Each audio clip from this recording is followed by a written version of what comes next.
नमस्कार साथियों, मैं पंडित दिनेश कुमार दुबे शास्त्रीय अनुभूत चैनल के माध्यम से। साथियों, आज हम आपको एक ऐसी विधा बताने वाले हैं जिसके माध्यम से आप लोग जब चाहें अपना कोई भी काम बड़े आसानी से पूरा कर सकते हैं और आपको उसमें 100% 100% आपको सफलता मिलेगी। आज श्वासों का कमाल, श्वासों के माध्यम से, स्वर विज्ञान के माध्यम से हम आपको ये विधा बताएंगे। हम आपको जो चीज़ बताते हैं डंके की चोट पर बताते हैं और जो चीज़ बताएंगे वो 100% सही रहेगा। आप लोग एक बार प्रयोग करके देखिए। यह विद्या एक ऐसी विद्या है, स्वर विज्ञान के माध्यम से हमने आपको पहले भी बताया है कि आप चाहें तो परमात्मा को प्राप्त कर सकते हैं। सांसारिक चीज़ों की तो बात ही जाने दीजिए। आज हम स्वर विज्ञान के माध्यम से आपको बताएंगे कि आपका कोई भी काम हो 100% पूरा होगा। बस आपको विश्वास के साथ ये कार्य करना है। अब करना कैसे है देखिए।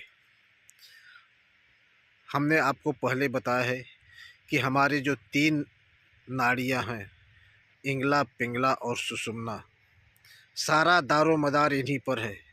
इन्हीं नाड़ियों के भरोसे, इन्हीं नाड़ियों के चलते हम कोई भी काम बड़े आसानी से पूरा कर सकते हैं। अब यह है कि आपको करना है, बिना किए कुछ होता नहीं है। और उसके अलावा विश्वासम फलदायकम, जब तक आप विश्वास नहीं करेंगे आपका कोई भी काम पूर्ण नहीं होगा। विश्वास तो करना ही पड़ेगा और कोई भी काम विश्वास के साथ करना होगा। तो चलिए शुरू करते हैं। देखिए, हम जब भी कोई काम करने जाते हैं तो सबसे पहले हमको अपने श्वासों पर ध्यान देना है। हमारे श्वासें, हम जब श्वासें खींचते हैं और बाहर फेंकते हैं, श्वास चल रही है, अंदर जा रही है, बाहर आ रही है। उसको जब अंदर गई तब हमने भगवान के नाम का सुमिरण किया और जब बाहर आई तब भगवान के नाम का सुमिरण किया।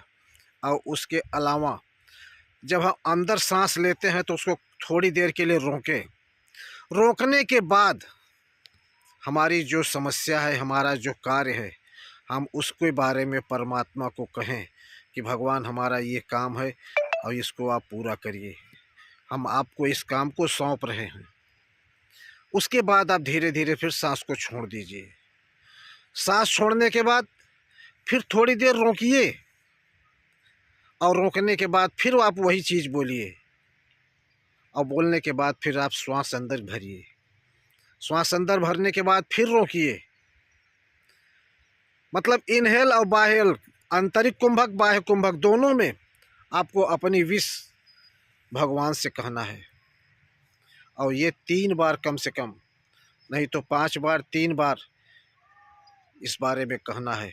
अब जैसे जैसे आप इस काम को करेंगे, एक दिन में नहीं 2-4 दिन में आप देखेंगे कि आपके सारे काम जो है बड़े आसानी से हो रहे हैं। तो साथियों, आप लोग अपने सांसों के कमाल पर, आप अपने सांसों के द्वारा जो चाहेंगे वो प्राप्त कर सकते हैं। सारी दुनिया इन सांसों पर टिकी है। सांस है तो आस है। और एक चीज़ और बता दे रहा हूँ, ये एक प्रकार से आध्यात्मिक चीज़ है। हमारी जो इंगला, पिंगला, सुषुम्ना है ना, यही प्रयागराज है जहाँ महाकुंभ लग रहा है इस साल। गंगा, जमुना, सरस्वती, गंगा जमुना तो आपको साक्षात दिखाई पड़ रही है, लेकिन सरस्वती दिखाई नहीं पड़ती है, वही सुषुम्ना है। और भगवान शिव उसी में वास करते हैं।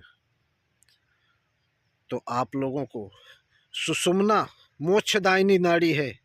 सुषुम्ना में किया गया पुण्य कभी निष्फल नहीं जाता है और सुषुम्ना में किया गया भगवान से प्रार्थना वो कभी निष्फल नहीं जाती है। इसीलिए कहते हैं कि आप सीधी रीढ़ की हड्डी सीधी करके बैठो।